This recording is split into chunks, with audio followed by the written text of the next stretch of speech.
According to my notes, we last left off talking about attitudes and society. We had talked about attribution, so the reasoning behind why we behave the way we do, whether it's internal or external, whether it is stable or unstable, parts of attribution for what occurs in our life. We also know that there is a bias towards seeing ourselves in a positive light while assuming that others are intrinsically doing that behavior because there's something wrong with them. So for instance, if I get into a car accident, then it's because there's a nail on the highway and my tire popped. If someone else gets in an accident, then I might think, oh, they're a terrible driver. They were probably texting and driving or something along those lines. Okay, so that's self-serving bias. So now we're going to move on to attitudes, and specifically our attitudes in society. So how do attitudes form?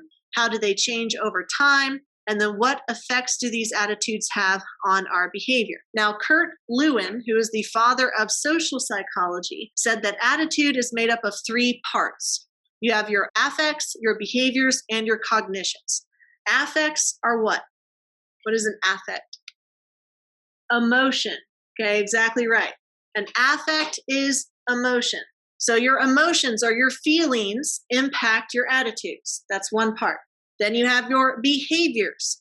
How you behave affects your attitudes. Then you have your cognitions. What you think about a situation or an environment affects your attitude about that environment. There was a study called the LaPierre study that showed that there was a very weak link between attitudes and behaviors. So even though we may have an attitude about something, that doesn't necessarily dictate our behavior. So like let's say that we have an attitude towards fast food. We know it is unhealthy. Cognitively, we know that it's not good to eat a Happy Meal every day. Yet, we still go out and eat at McDonald's. So even if we know something is unhealthy cognitively, that doesn't necessarily impact our behavior. Sometimes we will act in ways that are contrary to our expressed beliefs. How would we define an attitude? An attitude is just how you feel about something. That's the simplest way to describe it. These are our reactions to situations or objects based on previous schemas. Remember, John Locke believed in tabula rasa, the blank slate, that we use our experiences in life to determine how we think or how we behave. So our attitudes are reactions to those experiences. Now, our attitudes are relatively unchanging, but that doesn't mean that they're always going to be permanent. You can change someone's attitude towards something, but in order to change an attitude, it helps to change the behavior. So you'd have to change your behavior regarding that attitude. So like, for instance, what is y'all's attitude towards the Panthers, which I think is a football team? What do you think about them? How do you feel about the Panthers? Any feelings? None whatsoever. Okay, well, what if your significant other was a big fan of the Panthers? You went on dates with them to the stadium. Your behavior changed. Your behavior of attending football games with a significant other increased. Will that have an impact on your attitude? Yeah, you're probably going to view the Panthers in a more positive light. We can also see attitudes form through learning, through classical conditioning and operant conditioning. So classical conditioning with attitudes can include attitudes involving race or gender or propaganda. So you can be classically conditioned to hate other people if that's been reinforced through your experiences. So here we see war propaganda. We have the Jewish population depicted as a rodent, dehumanization. We know that if we dehumanize a people, then we're more likely to be able to persecute them. We also see this depiction as a rodent relating back to Hitler's perception that the Aryan culture was being polluted by this particular population. And then we see the Nazi symbol of the swastika involved in that as well. So this is anti-Semitic propaganda. If you see this all of your life, or you see it featured prominently in areas, then that is likely to condition you to have a certain attitude towards this particular population. In addition to learning it through conditioning, you can also learn through modeling. So for an example, high school students chanting "build a wall" to Hispanic basketball opponents. If you see that portrayed in the news, people at rallies chanting that at people, then it's more likely to be carried out by younger generations. What you see is what you do. That's the representation.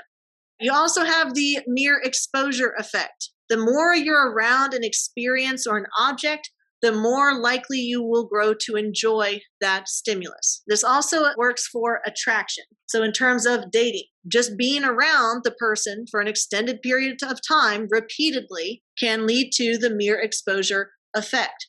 So an example, are there any songs that you hated at first, but after listening to it over and over on the radio, you ended up liking? So that could be playing a role in it. Like if it's catchy, you may have thought, oh, this is really dumb. Like there's this one song that's like, I just turned 16 and I got my driver's license, like we always said. And I'm just like, I don't like this song. But I'm sure if I heard it enough times, that eventually I'd be like, okay, this slaps. Have any of you had a crush on somebody who's in several of your class periods? Or if you've ever become friends with somebody 1 year because they're in like 6 out of 7 classes? Yeah, but then the next year, maybe you only have 1 class with them. And so you don't have that mere exposure effect. So the friendship starts fading or the crush starts fading. So like this meme, as a psych major, my idea of a pickup line is, was the mere exposure effect kicked in yet? Or do I need to walk by again? In terms of changing your attitude towards something, there are 2 main ways that you can do this. This is studied by Richard Petty and John Cacioppo. You have the central route to persuasion and the peripheral route to persuasion. This first route is the most effective. This is elaboration. This is careful examination of the message and using logic or reason to come to a conclusion. So if you have a group of people who are motivated to think about this decision, to think about this topic, then this route of decision is the best model. They're basically undecided. They may have a bias towards one side or the other, but if you present them with enough evidence, empirically based evidence, then that could change their mind or it can give them more of an opinion on this. So careful examination of a message to determine whether or not it's true. If you read a lot of articles on if cigarettes can kill people, and then you consider the author's points and if you agree or disagree. So if you read a bunch of articles about how dangerous vaping is, like I remember when it first came out, it was super, super popular. And then you start seeing articles about popcorn lung. Well, you keep reading about popcorn lung and, teenagers being put in ICU because their lungs collapsing or something like extreme like that. The more you read those articles, the more likely you are to take that information and say, okay, vaping must be bad, as opposed to reading about how much it helps with the cessation of smoking of cigarettes. So you're taking information for that elaborate central route to persuasion. If you want to look at it logically and reasonably, and you are highly motivated to think about the decision, then this is likely the route that's going to be the most effective. Now, do most people follow this route? No.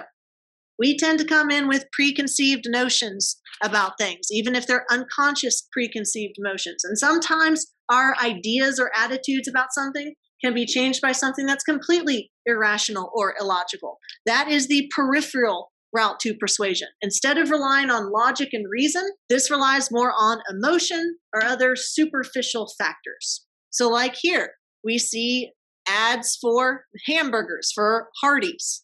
Are they using logic and reason to persuade you to shop or to buy your burgers at Hardee's? No, they're not giving you articles about how they use less trans fat or it's fresh, never frozen, or it's cheaper than McDonald's. Here they're using a superficial, peripheral route to persuasion, attractive women. But it's very effective. The whole idea of, sex sells. That's why you see it so much in commercials. Hardee's makes the best hamburgers. Is that true or not? I don't care. Look, they're in a bikini. This is a more effective route for persuasion if the person's not motivated to change their mind based on reason or logic, and they already come in with a preconceived notion on the matter. Behavior can affect your attitude by predisposing you to behave in a certain way. So this is one of those ideas of if you want to get better at persuading people, if you want to get people to do what you want, here are 2 methods that salesmen and CEOs and other people that deal with the public often use. You have the foot in the door phenomenon and the door in the face phenomenon. The foot in the door phenomenon is when you make a small request and they accept. So like if I say to Tatum, hey, do you have $1? I want to buy a soda. She's like, oh yeah, it's just $1. Here you go. That means that if I come back to her later and I ask for $10, then she's more likely to comply because she's decided, well, I've already given her $1 before, so I must comply with this larger request. You comply with the larger request after you've already complied with the smaller one. This is the idea behind gateway drugs, where it's like, oh, well, if you've already done this, then that's not that far from doing this next step. Or stealing. If you think, oh, I'm just going to steal this one little thing, it's from Walmart, it's not going to affect them, but then you just keep going over time, and it can lead to more complex behaviors. Racism could fall under that. When it comes to inappropriate behaviors and jokes, like if you're ever around somebody and they start making racist jokes and you just laugh uncomfortably or you don't say anything, then they're going to take that as a sign that, oh, this is okay, and I can continue to escalate, or I can continue to make more jokes that way because they're not getting any pushback from it. That's foot in the door. Or if you hear somebody joking about rape or sexual assault and somebody starts laughing, they see that as encouragement. They see that as the foot in the door. I made that joke that one time with this one person. That means I can keep making that joke, or I can keep exhibiting that behavior without consequence. The other route to persuasion is the door in the face phenomenon. This is when you come out with a big request. So let's say I asked Tatum, hey, I need to borrow $100. Well, Tatum's probably going to be like, excuse me? It's like, yeah, teachers don't get paid a lot. She's like, I can't give you $100, Miss McNeely. I'm like, okay, fine. But okay, I forgot my lunch. Can I borrow $2 to get a lunch from the cafeteria? Well, $2 is a lot less than $100. I don't know if you knew that. So even though she denies my first request for $100, since I follow up with a much lower request, she's more likely to comply with that. This plays into our sense of reciprocity, which is always a fun word to say and to spell. Since you adjusted your request from $100 to $2, it seems fair to adjust your response.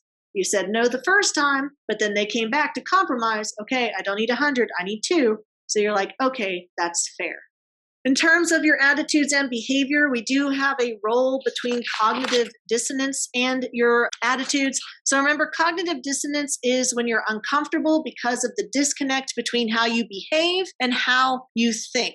So like, for instance, you know that littering is bad, right? Everyone understands that, right? It's not rocket science. But you may think, oh, I'm going to throw this McChicken wrapper out my window this one time because it's really not that bad. It's paper. It'll decompose easier. I need it out of my car because I'm rushing, something along those lines where you know littering is wrong, but you still participate in the behavior. So you have to try to decrease that discomfort. You have to reason with yourself and say, oh, it's not as bad as what other people do, or it's not as bad as what corporations do. This one thing isn't going to ruin the world. So that's how we make up the line dividing our behavior and our cognition. So if you want to change an attitude, it's more effective to change the behavior rather than how they think about the attitude.